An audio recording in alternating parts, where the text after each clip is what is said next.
Good evening. This is Akashvani. I am Kiran Jha with the World News.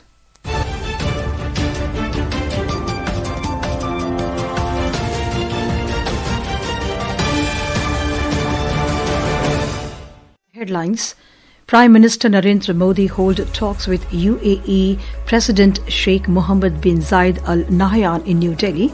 Both leaders sign agreements to boost cooperation in defence, space, energy and investment sectors. New Delhi says Poland should display zero tolerance for terrorism and not help fuel terrorist infrastructure in India's neighbourhood. IMF raises India's economic growth forecast to 7.3% for current fiscal.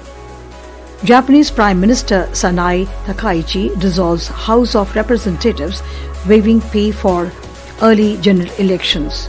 And in Women's Premier League cricket, Royal Challengers Bangalore set a target of 179 runs for Gujarat Giants in Vadodara. Prime Minister Narendra Modi today held delegation-level talks with President of the United Arab Emirates, Sheikh Mohammed bin Zayed Al Nahyan, at his official residence in New Delhi. During the meeting, several agreements were signed in the fields of defence, space, energy, supercomputing and food safety between India and UAE. Briefing the media about the outcomes of the meeting, Foreign Secretary Vikram Misri said agreements were signed for strategic defence partnership and joint initiatives on space infrastructure development and its commercialization. A letter of intent was signed between the two sides to work towards concluding framework agreement for a strategic defence partnership between India and the UAE. A letter of intent was also signed between the Indian National Space Promotion and Authorization Centre in space and the UAE Space Agency for a joint initiative for space infrastructure development and its commercialization. Under this particular initiative, we will look to setting up new launch complexes, satellite fabrication facilities, joint missions, space academy and training centers. Mr. Misri said agreement was also inked for UAE's participation in the development of special investment region at Dholera in Gujarat. A letter of intent was signed on the UAE's participation in the development of special investment region in Dholera in Gujarat. This is a mega partnership initiative that will look at the establishment of an international airport, a pilot training school, an MRO facility, a greenfield port, a smart urban township, as well as projects related to railway connectivity and energy infrastructure. The Foreign Secretary said India and UAE have agreed for establishment of a supercomputing cluster in India. He said both sides have also agreed to double bilateral trade to $200 billion by 2032. Mr. Misri said Prime Minister Modi and UAE President during their meeting condemned terrorism in all its forms and manifestations, including cross-border terrorism. He said both the leaders emphasized that no country should provide safe haven to those who finance, plan or support and commit terrorist attack. The two leaders also had the opportunity to exchange views in detail on regional developments in West Asia, and they expressed support for all efforts in promoting peace, security, stability and prosperity in the region. They unequivocally condemned cross-border terrorism and for the perpetrators, supporters and financiers of all acts of terrorism to be brought to justice. The UAE President arrived in New Delhi this evening. In a special gesture, Prime Minister Modi received President Zayed Al Nahyan at the airport. External Affairs Minister Dr. S. Jaishankar has said that Poland should display zero tolerance for terrorism and not help fuel the terrorist infrastructure in India's neighbourhood. In his opening remarks during his meeting with Deputy Prime Minister and Foreign Affairs Minister of Poland, Radosław and Shikoke in New Delhi, Dr. Jaishankar said that Poland is no stranger to the Indian region and is certainly familiar with the long-standing challenge of cross-border terrorism. He said today conversation between the two sides will cover regional and global developments. Deputy Prime Minister, you are no stranger to our region and are more than familiar with the long-standing challenges of cross-border terrorism. This meeting to discuss some of your recent travels to the region. Poland should display zero tolerance for terrorism and not help fuel the terrorist infrastructure in our neighborhood. Dr. Jaishankar noted that in recent past, both in New York and in Paris, he had shared India's views on the Ukraine conflict and its implications. The minister said India has repeatedly underlined that the selective targeting of India is both unfair and unjustified.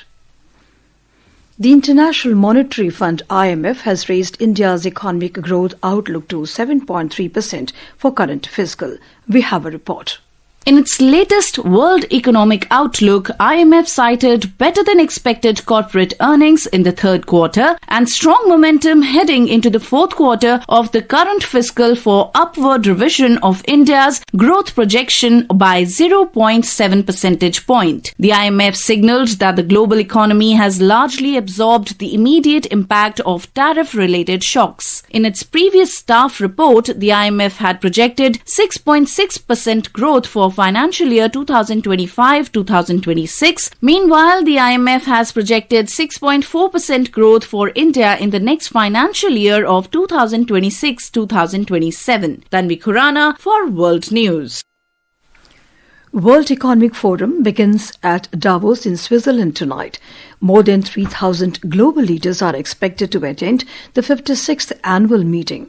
Over 100 Indian CEOs are in the Swiss town, along with a large government delegation to take part in the 5-day talk fest. This is Akashvani. You are listening to World News. We bring you the top international news and updates from around the globe. Japanese Prime Minister Sanai Takaichi has announced to dissolve the House of Representatives today, paving the way for early general election. The announcement came in the opening of the current ordinary parliamentary session. Addressing a press conference, Mrs. Takaichi said she intends to seek a fresh mandate from voters and has staked her continuation as Prime Minister. According to senior leaders of the ruling parties, polling will be expected on 8th of next month, with the official election campaign beginning on 27th of this month. British Prime Minister Keir Starmer today said that US President Donald Trump's threat of tariffs against allies over Greenland is completely wrong and trade war is in no one's interest. Mr. Starmer was speaking at a news conference in London. He said Britain supports the fundamental rights of Greenland and Denmark to decide the future of the Arctic island. On Greenland, the right way to approach an issue of this seriousness is through calm discussion between allies. And let's be clear, the security of Greenland matters. Alliances endure because they're built on respect and partnership, not pressure. That is why I said the use of tariffs against allies is completely wrong. It is not the right way to resolve differences within an alliance.